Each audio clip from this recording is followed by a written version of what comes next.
Getting ready to set up another bin. I'm going to put some screens on here, and I'll put a top on it, of course. And right here I have two cans, two of the large iced tea cans that are over this PVC with a nylon sock over it. And then I'm going to put, when I made this barrel here, I cut it off here, and I'm going to fill this with some wood chips at the bottom, just above the cans. Then I'm going to put this as my floor, so when I work this pile, I don't hit that can. I'll lose probably about 3 inches of space, whereas, you know, this one over here that I was doing, I didn't do that. I just used the can, right? And this one, I just want to show you real quick that that little self-harvesting thing, it seems to work a little bit. These guys are getting ready to try to come out, and I'm hoping that they're going to just hop into this thing. We'll see here, and hopefully internal, these black soldier flies, this will be like an internal self-harvesting thing. I hope, that's the thought. But I do have some ideas. You see some other maggots on here as well. And I think the reason why they're getting in here is I have one little dinky hole somewhere on the side here. See this little hole here? I think that's how these flies could have been getting in here. But this one's pretty much topped off. This is the compost you saw in my last video where I used sawdust as my carbon and everything of my house compost. And I haven't been able to get those temperatures like I promised in my other video. I was so absolute about it because I was so excited. One of my barrels I did last year, or two of them, that I got very high temperature. But I'm not, seemingly, I can't get that high temperature anymore, which I'm bummed. I see some kind of a fly flying around. Could be a smaller, I don't know what that is. Anyway, so over here, I'm rearranging. I'm gonna have about 7 bins here. 1, 2, 3, 4. That barrel's just, that's my, how I make tea, worm tea out of that one. That's coming out because it's smaller, and I got another barrel that's gonna go here, a grow tower that's out in the field now growing tomatoes. I'm gonna put it here, and that'll be my, I'm gonna experiment again with micro shredded cardboard like I've been doing over here, and liquid slurry, which has been working so good. Again, this is a great little secret for people who are trying to figure out what to feed their reds. Feed them micro shredded cardboard that's saturated with liquid slurry. All right, it's funny, I'm seeing a lot of people do my work. Like, I've been doing this for 4 years. I've been interacting with the Johnson Soup people, telling them that you could grow food on it. And that was 4 years ago when I first said that. And I'll post some Facebook links. And back in the day, the Johnson Soup people did not want to get their bins so hot, because of course they think that if you get it so hot, they could be right. You know, they have a university in back of them with this Dr. Johnson and his wife that have been working on it. But I contend that biodiversity does come back once you add the red wigglers in there, or a certain kind of a good biodiversity. And I don't know, I have some microscopes and a stereoscope I'm going to set up at this new house that we're at. But basically, here's what's going to happen. I've got this one that has, I already did this one with micro shredded cardboard, like I'm going to do this one.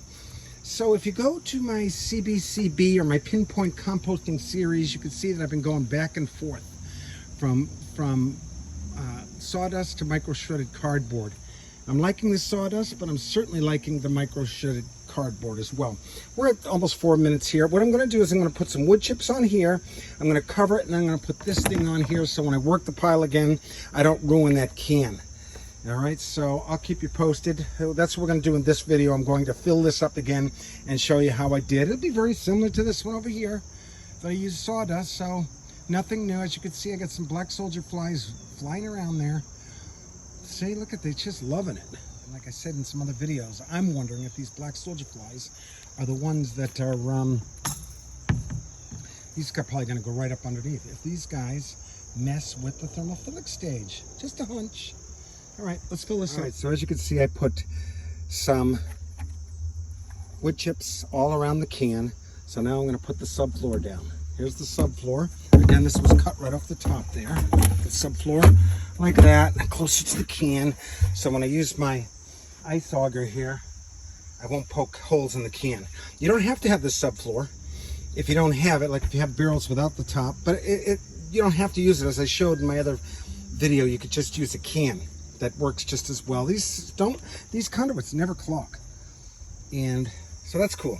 So now I'm going to put some screens onto here, and then I'm going to start filling it up with a great little garden secret is this micro shredded cardboard.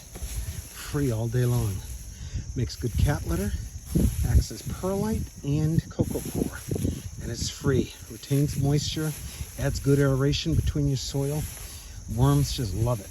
So I'm going to be using this with my pile over here. All right, so I got my subfloor down here. Now I'm going to add some micro shredded cardboard first and foremost.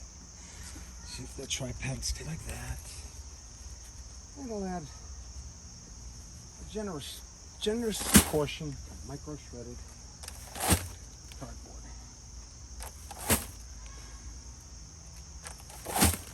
And yes, like that.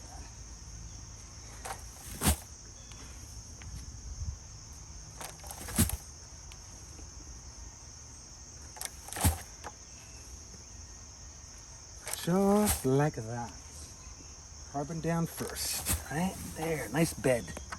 Now I'm gonna start putting my food scraps. I got like 3 buckets full of food scraps, and then this will take me probably a couple months to fill this thing up. By the time this is full, the one over here will be definitely ready for worm food. That'll go into my worm farms.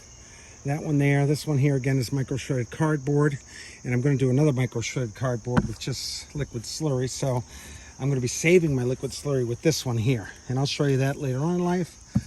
So let's go fill this up with a couple barrels or buckets full of house compost. Here's my first bucket right here. Look at how this bucket is imploding because of the oxygen, no oxygen. The oxygen is making this, or the lack of oxygen, the anaerobic is making it blow up. And when I take this off, it's going to stink really bad. That's all right. That stink will go away. See, I did have this open in those open aerated bag, and a lot of bugs laid maggots. But now those maggots are all dead, and they'll end up being a protein in my compost. Oh God, that's heavy. 45 to 50 pounds, folks, that would have otherwise go to the landfill. You're welcome. All right, that's pretty stinky. And let me get this out of here. And another good reason for the subfloor I'm going to show you right now is, I'll show you right now because I'm going to chop it up. Here's my chopping tool. Right here, I'll add a little bit of carbon, micro shred, so it doesn't splatter in my face, okay? And then I'll chop it up best I can.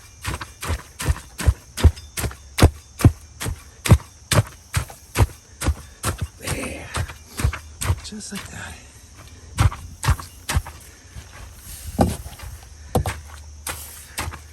Everything, folks. No, there is no no-nos with this.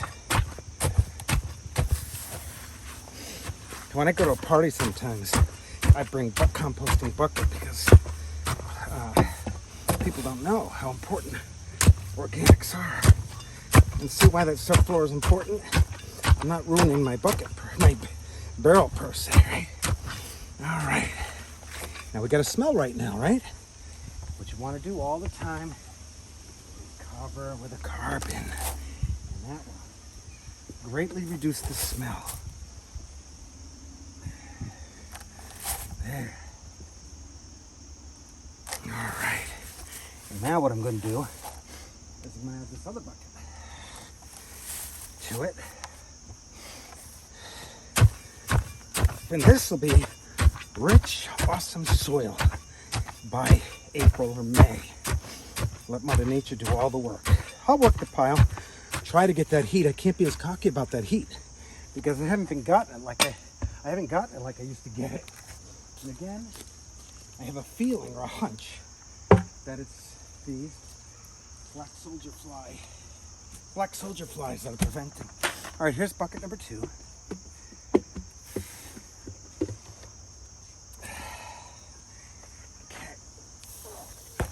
Again, 45, 50 pounds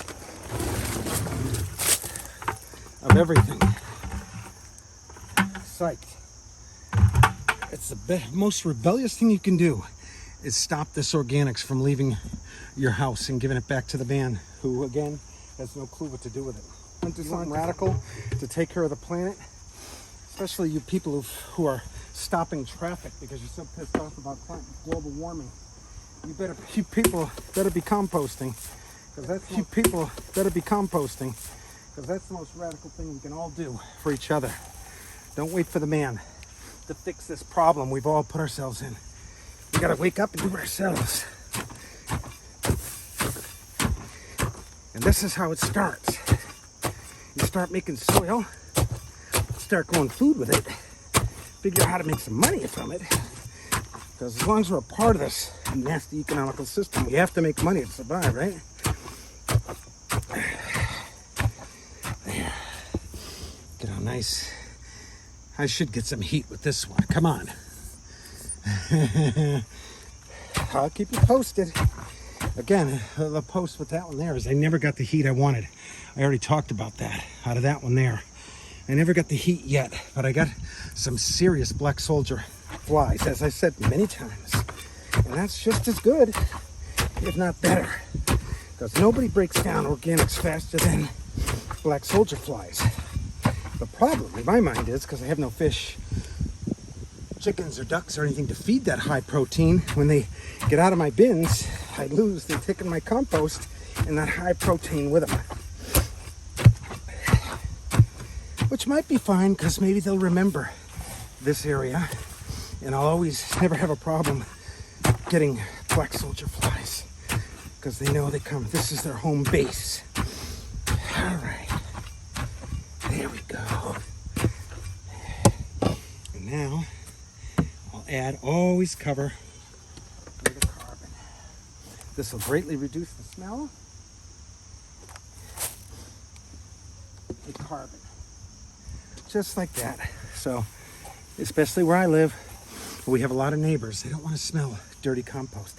All right, now what I got to do is put some screens on here, and then I got this makeshift lid that I'm going to put like this, and then I'll put plastic over that and really enclose it good. I could just put plastic, but if it rains and stuff like that, it droops, and I do not want to lose this carbon to nitrogen ratio. I guess that's it. So I'll put screens on it. This will take me a couple months to fill up. All right, so another bin. These 55-gallon drums are awesome. And if you're worried about plastic, get a metal one. Okay, they're a little harder to retrofit, no doubt. But once you retrofit it, it's there for good. And see, I got to fill these little holes in too so I can get those fruit flies. See, this was a tower that I had fencing on, and I was holding it through that. So I'll get something to plug that up. When it's a composter, I'll plug these up, and when I use it as a grow tower, I'll unplug them. I don't know what I'm going to use yet, but I'll keep you posted on that too. This so here it is. I put my screens on here on these Eve fittings. I plug these little holes up with just a rag, easy to take out when it's time for growing season. Covered my last bucket load, which was 3, with a carbon, and now I'm going to cap it. And of course, all that liquid still. All that carbon is outweighing the liquid, so I'm not getting any liquid coming out of here. I got both these drums tied into here. I don't expect much liquid out of this one anyway. So now I'm going to cap it so no other water messes with my bin, so only I have full control. This is a closed loop composting system where no irrigation is lost. So think about that if you have a balcony or a rooftop and you have laws that say no composting this close to a stream or something like that, or whatever it is. Well, you can compost with these because it's a closed loop composting system. Folks, we're getting our compost at least within 6 months easily. And when I say 6 months, maybe it's not quite complete, but at least you can grow food with it in the same bin you compost it in. Okay, we add wheels to these things, we mechanize it, and we are growing in our inner cities. All right, so add some comfrey.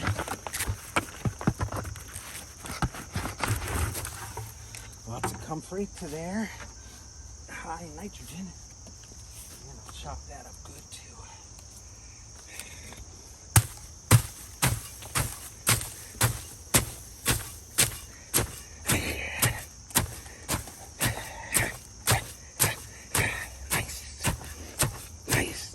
I love nickel-shredded cardboard for urban farming. Best kept secret in the world. Boom. That's that. I'll have to. There we go. Boom.